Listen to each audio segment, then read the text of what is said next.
And you'll have a gay old time. Take off your skin and dance around in your bones. The devil says, I'm going to drink your blood like wine. Have a gay old time. And Burroughs says, and that's how the cookie crumbles. That's how the stock market crashes. That's how the potato mashes. And then to go on and to create other works with Lou Reed and then others, it was very special to work with students here in Hamburg, where I did the Hamlet Machine of Heiner Müller. I went to see Heiner shortly before he died in Munich, and he said, Bob, I want to thank you. He said, you're the best director for my work I ever had. I said, why do you say that, Heiner? He said, you gave this space to intellectualism, and you brought humor. May I? Yes, please.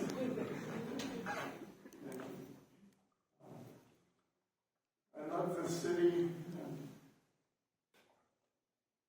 The city with a lake right in the center. Wow.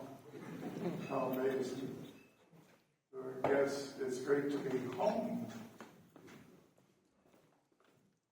And what do you have, I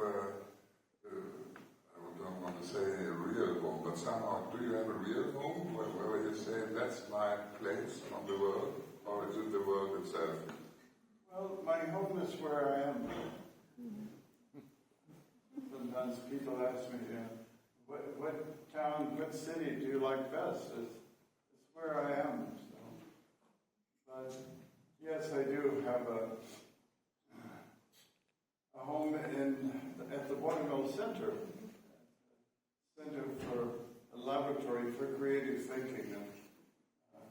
Long Island. On Long Island in New York in the township of Southampton. And I bring each year anywhere from 50 to 100 or 120 artists from all over the world. And you teach them, or you develop projects, or what do you do? I don't want to ever have a Robert Wilson school. What I did was right for me and wouldn't be right for other people. What I did, if I had studied theater, I would never be making theater like I am. It happened by accident, by living life. My early works were all silent. They were made with a deaf-mute boy who had never been to school and knew no words. He understood the world through visual signs and signals. I met him by chance on a street. It was a very long performance. It was 7 hours long. I was walking down the street in Summit, New Jersey, and I saw a policeman about to hit this black boy over the head with a club.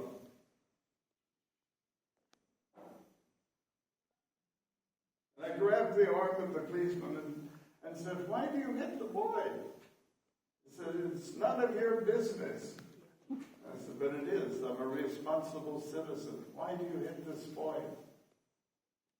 Anyway, to make a long story short, he had no legal guardian, and I became his legal guardian. And I wrote my first works with him, based on drawings, observations he had. If he was here tonight, you wouldn't hear any of the words. So he would start looking at this man and this woman and somebody else, and he would begin to see things that I didn't see because I was preoccupied in what I was hearing. My life has changed by an accident. So I started when I was 27. I was working in an Italian restaurant. I was a dishwasher and a very bad waiter. I was not very good at waiting tables, but I was good washing dishes. Liked doing it. I still do. And I was working with children with learning difficulties, and I decided to start a foundation.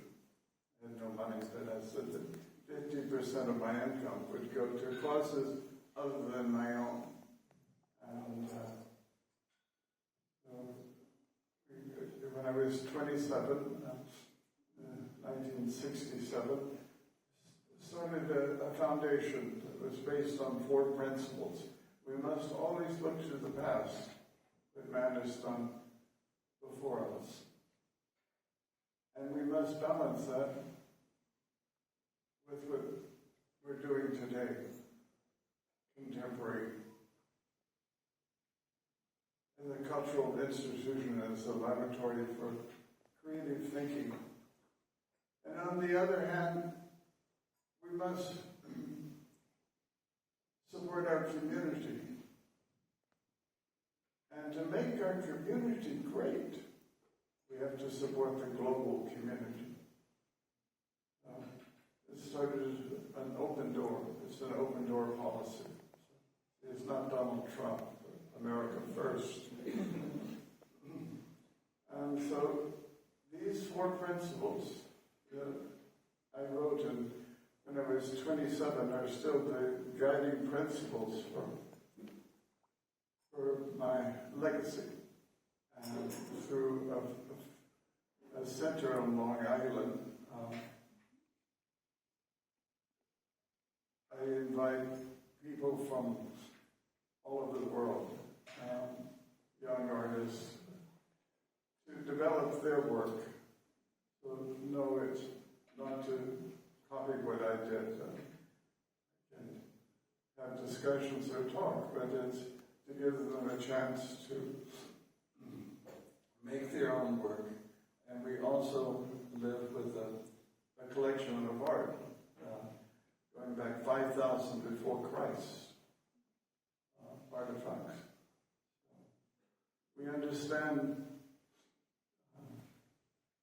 a nation through an individual, and we understand the individual through the history of art.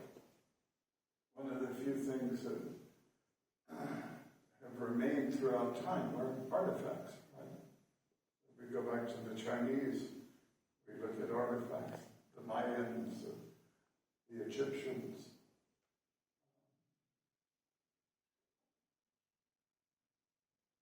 So we understand the individual through the history of art. And it's important that we live with awareness of the past, of history. If we lose that memory, if we lose our awareness of the past, we lose our memory. If anything is going to exist 5,000 years from now, most likely it will be what artists are doing. And if we go back 5,000 years ago, we look at artifacts. Most likely, in the future, no one's going to remember the current wars we're going through now. Art will probably remain. Art serves a unique function in society. Tonight you can sit in the theater next to someone who has very different political ideas than you have, different religious backgrounds. Politics will always divide men. Religion religion will always divide us. But art has the possibility to unite us. Since the beginning of time, man has needed to congregate in a forum and share something together. So that it's unique in society, this forum that we call theater. When you came first after this very long interruption back to Hamburg, it was with Isabelle Huppert. Yeah. And I can imagine that you have the same question. How is it to work with a real world star? Is it much easier or more complicated? Well, it depends. Isabel and I speak the same language. We can think a lot. She is. She can think abstractly. Most actors today can't think abstractly. I think abstractly, and I give formal directions.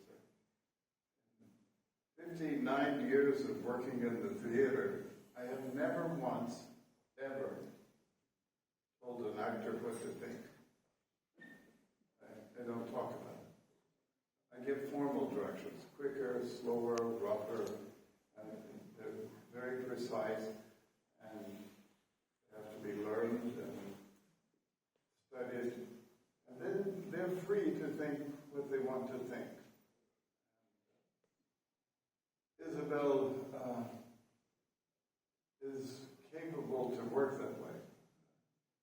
And some actors find it impossible. Meryl Streep couldn't do that. She's a great actress, but she's coming from a different school. Isabel is a bit like a machine. The universe is a machine. She told me when she was here in the Nachtasyl, we were speaking about the same question, and she said something like, I like the form which Bob gives because it protects me, and in the inside I'm free, or something like that. Yeah. That freedom is becoming mechanical. And the first time you do something is free, right? To learn that takes a long time to go through where was my hand, where did it go, and so by repeating it and repeating it, you get closer to a kind of freedom because you don't have to think about it so much. There's a great dancer, Suzanne Farrell, that I used to watch in the 60s with the New York City Ballet, Balanchine ballerina.